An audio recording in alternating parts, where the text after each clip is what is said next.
I am going to talk about the questions. Why questions? Questions are the main keys to speak English. अगर आपको question करने आता है, you know how to ask question in English, तो आप समझो आप इंग्लिश में बहुत ही बेस्ट कर जाओगे।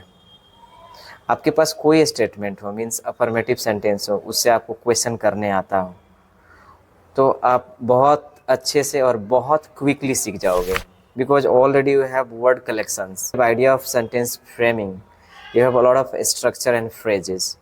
You need only how to arise more questions. ज़्यादा से ज़्यादा अगर क्वेश्चन करने आता है तो डेफिनेटली आप बहुत ही बेस्ट बोलोगे। लेकिन क्वेश्चन बनाने से पहले क्वेश्चन कितने तरह के होते हैं ये सीखना ज़रूरी है। तो क्वेश्चन सिर्फ दो ही प्रकार के होते हैं। एक जो होता है वो होता है यस नो इंट्रोगेटिव और दूसरा होता है WH word interrogative. Yes no interrogative क्या होता है ये समझते हैं। जिस सवाल का जवाब आप हाँ या ना में देते हो उसे आप यस नो इंट्रोगेटिव क्वेश्चन कहोगे। एग्जाम्पल के तौर पे ये स्टेटमेंट है यू आर अ डॉक्टर, इससे हमें यस नो इंट्रोगेटिव बनाना है। यस नो इंट्रोगेटिव सेंटेंस बनाना ये बहुत आसान है। करना ये है कि वर्ब को सब्जेक्ट की जगह और सब्जेक्ट को वर्ब की जगह ला के रख देना है। You are a doctor, are you a doctor, इसका आंसर हाँ या ना में जाएगा।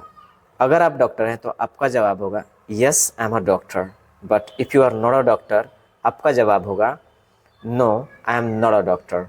तो इस सवाल का जवाब हाँ या ना में जाता है, इस वजह से इसे यस नो इंट्रोगेटिव सेंटेंस कहा जाता है। अब आते हैं WH वर्ड। तो WH words you know well they are called question words too. इन्हें क्वेश्चन वर्ड्स भी कहा जाता है एंड WH फैमिली के नाम से भी जाना जाता है।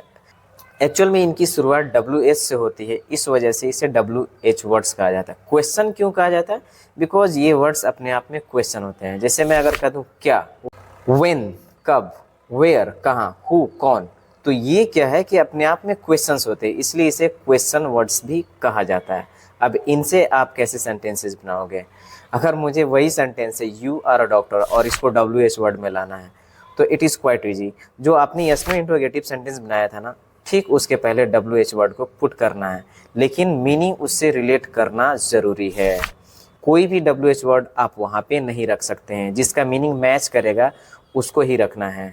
फॉर एग्जाम्पल मैं ये कह सकता हूँ आप डॉक्टर कैसे हो, how are you a doctor. देखिए आर यू अ डॉक्टर था इंट्रोगेटिव, ठीक उसके पहले मैंने हाउ रख दिया है, how are you a doctor. या आप डॉक्टर क्यों हो, why are you a doctor. अब इसका आंसरिंग पार्ट क्या है? अगर आप WH वर्ड इंट्रोगेटिव सेंटेंस का आंसर करने जा रहे हैं तो अकॉर्डिंग टू द क्वेश्चन करेंगे। अब सवाल है कि why are you a doctor, आप डॉक्टर क्यों हो, तो इसके कई सारे रीजन्स आ सकते हैं। उस रीज़न को आप एक्सप्रेस करो इंग्लिश में, कोशिश करो कि आप उसको इंग्लिश में ज़्यादा से ज़्यादा बोल सको। तो इस तरह से आपकी English day by day practised होगी और जितना ही ज़्यादा आप क्वेश्चन करोगे उतना ही आप बेस्ट बोल पाओगे। अब अगर इसका आंसर, पॉसिबल आंसर बहुत सारे हो सकते हैं, मैं उसमें से कुछ दे के बता रहा हूँ आपको। I'm a doctor because it was my dream to be a doctor. I want to serve my country. I want to treat the patient. I want to see the world healthy and healthy. That's why I'm a doctor. तो इस तरह के आप कोई भी possible answer दे सकते हो। हालांकि ये फैक्ट नहीं है, बट मैं सोच रहा हूँ कि जो डॉक्टर बनना चाहते होंगे उनके दिमाग में यही चल रहा होगा, तो मैंने इस चीज़ को एक्सप्रेस कर दिया।